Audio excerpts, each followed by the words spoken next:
I'm going to ask Aguda to come up first, and she's just going to give a little bit of an intro as to why we asked Danielle to be here today.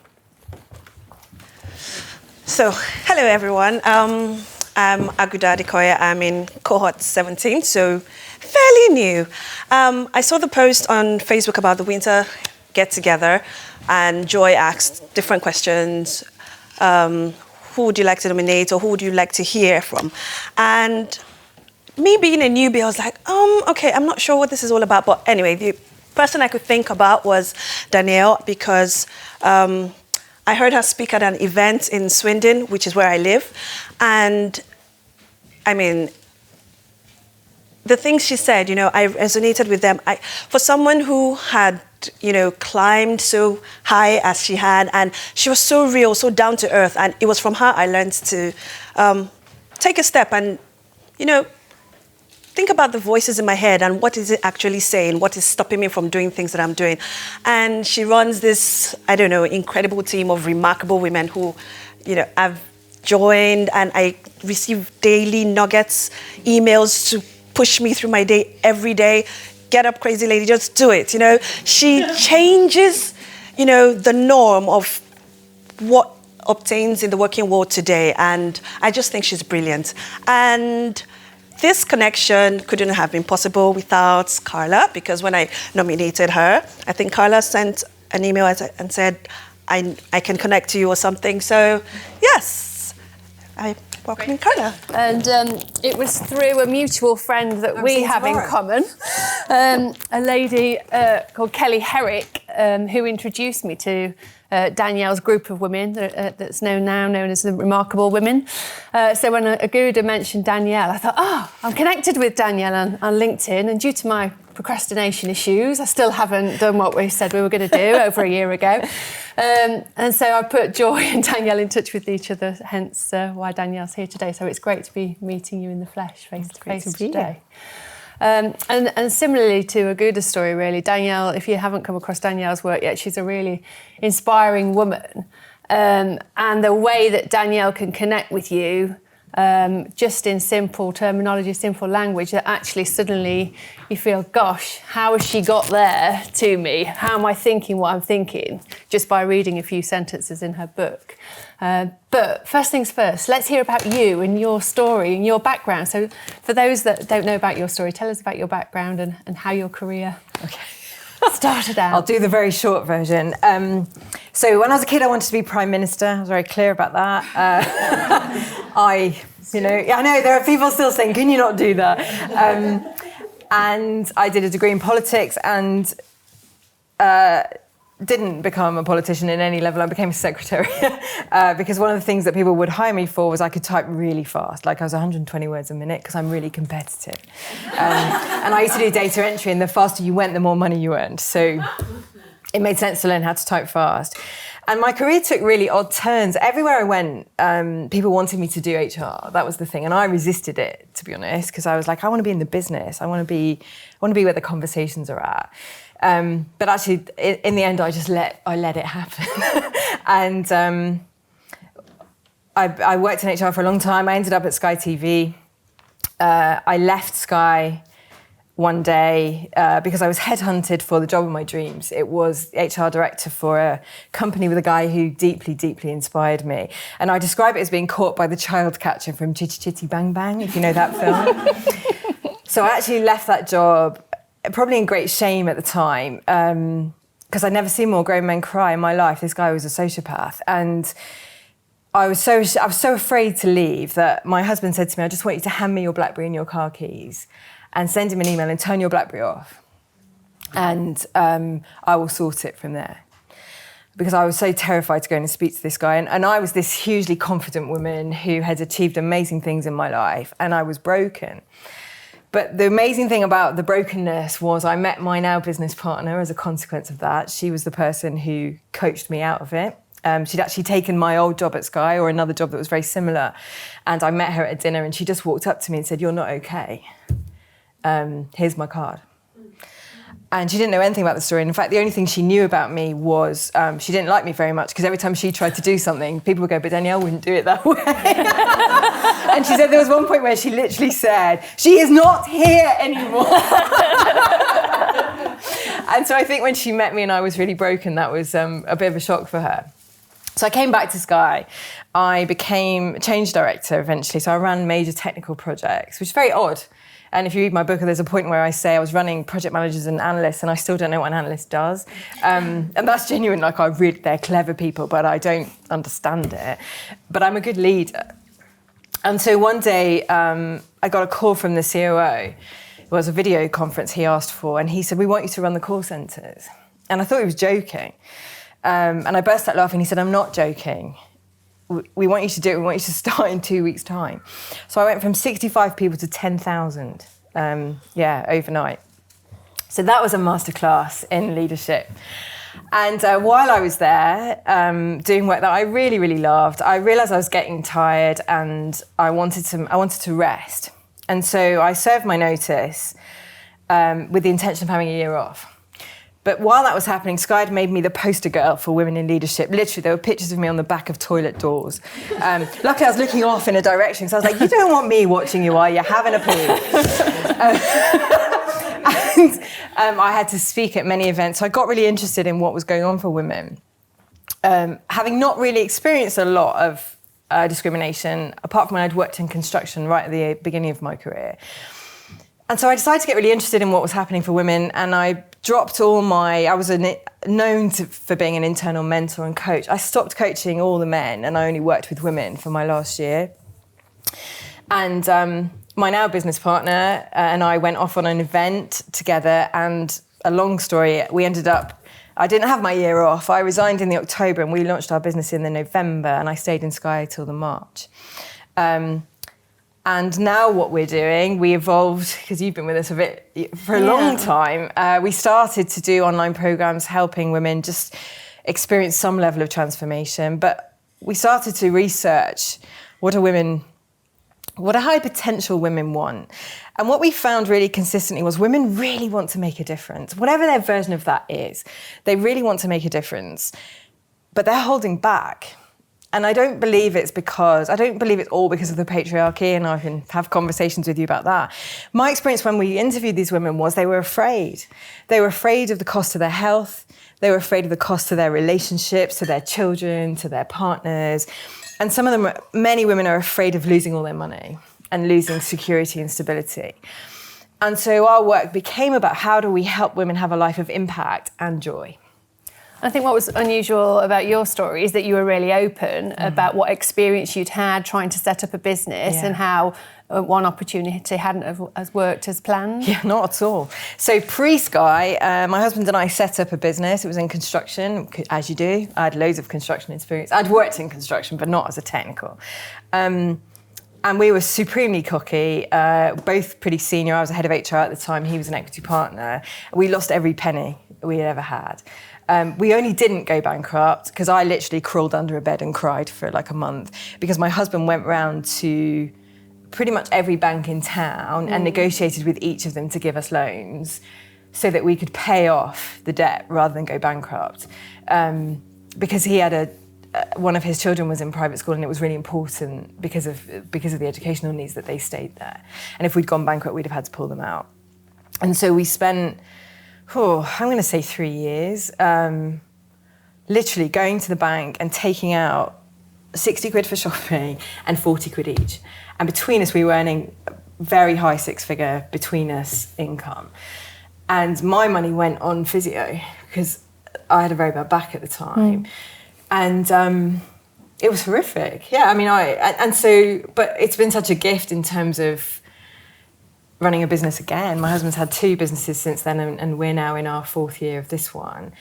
Because we call it a masterclass. You know when life serves you up lessons, but you wouldn't choose them that way. We always say it's like a diamond wrapped in turds. It's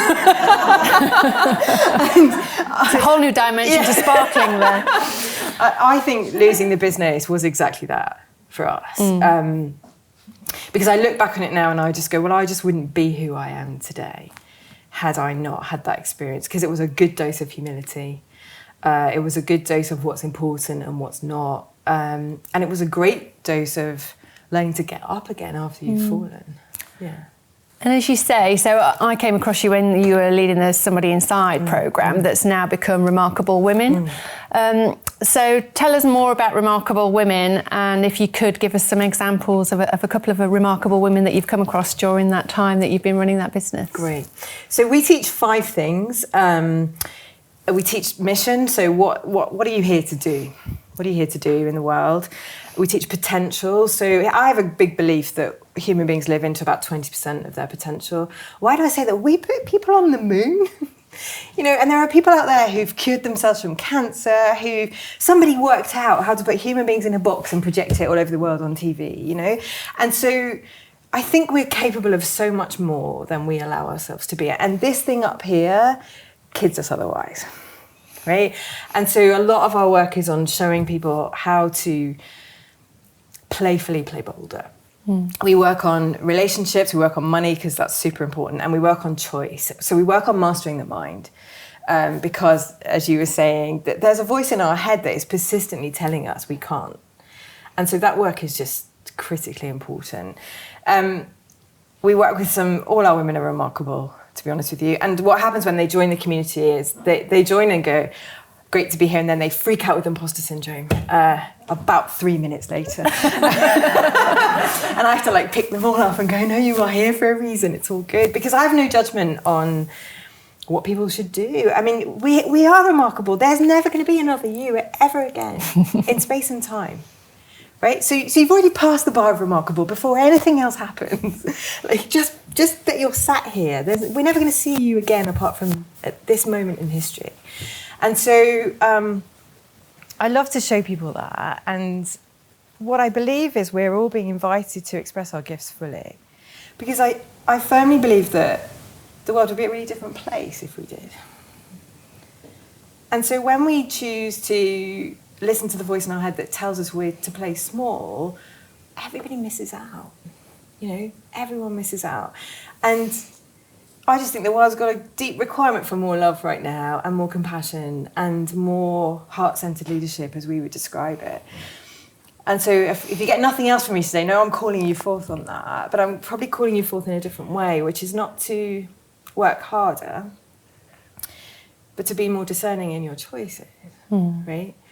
And so I'll get to the women in a minute, but now I feel I'm on a roll, so I'm going to stick with her. There's a great quote from a guy called Tim Ferriss, who I'm actually not a fan of. So often I read books for insight rather than agreement, but often you find things in them that really wake you up. Tim Ferriss says, this great quote, it says, "The world has agreed to shuffle papers from 9 a.m. to 5 p.m. And since you've agreed to be part of that system, you're obliged to keep yourself busy during that time." It's something like that. And before that, it says, I don't know why he's done it before it and not afterwards, remember this, most things make no difference. And so what I experience when I'm working with women all the time is they are filling their days with trivia and noise and losing sight of what it is they most want to create. And I don't mean that you're not legitimately busy. What I mean is if you were able to sit down and say, where do I have the most impact? Where do I create the most service? You would be filtering on a different level where your time goes. And so when we work with our remarkable women, we're doing that. And I'm showcasing with that story because I want to tell you about a remarkable woman in a minute, and I don't want you to hear the do more story. So I want to tell you about 2. I want to tell you about one in our community and one outside of our community. So one is a lady called Holly Ransom. If you don't follow her on LinkedIn, then you should. When Holly was 22, she was invited to chair the G20 Youth Summit by the Australian Prime Minister, right? This is how remarkable this woman is. By the time she was 26, Barack Obama had chosen her to moderate his only conversation in Australia. This year, she was on stage with Malcolm Gladwell, who wrote Blink, Outliers, if you've heard of him, and also Gina Davis. You'll definitely know who she is. She just won a Harvard Fulbright scholarship. So she's taking 2 years out of her astoundingly ridiculous business. She's 29. I don't even know how I got to meet her, frankly, to learn about international policy and governance, because she wants to change the world. And when you speak to her, we've got a podcast coming out with her soon, you want to listen to it, you just go, please do. Please, can you get on with it? And what she said to me, and I want you to hear this, because it's so astounding when she says it, she said, I didn't think I would get that scholarship. And I'm like, really? Holly, if you weren't going to get it, who the heck was going to get it? And she said, I didn't think I was going to get it. She said, so I decided I would go all in. And she said, so I got 20 people to read my essay that was going into Harvard. She said, and I pulled a team of mentors around me because I decided if I was going to do it, I was going to give it my best shot. And here's what I noticed with all of us. Sometimes we're so afraid of failing, we're not willing to give it our best shot. So actually we tip a couple of layers off it so that we can say, oh, it didn't matter. I was kind of ready with my plan B anyway. But the thing we teach now is not work harder in that space, but it's what would your 10 out of 10 plan look like if you weren't afraid? Who would you ask for help if you believed you could ask anybody? What would you put on your big hairy ass goal?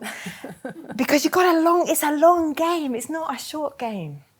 It's not about what you do next week or next month. We work on a 25-year mission because in 25 years you can do anything, absolutely anything. And so I would invite you to write another goal, which is if I was not afraid of anything, what would I be going for then? And who would I write to and who would I ask for help? Because one of the things I've learned over the course of the last 4 years is whenever I ask for things, I don't always get a yes, but I get a hell of a lot more yeses than I would do if I didn't ask at all. And that's what changes the game. Like that's how we unlock our potential, because we say, I got this thing in my heart or in my soul and I want it to be expressed in the world.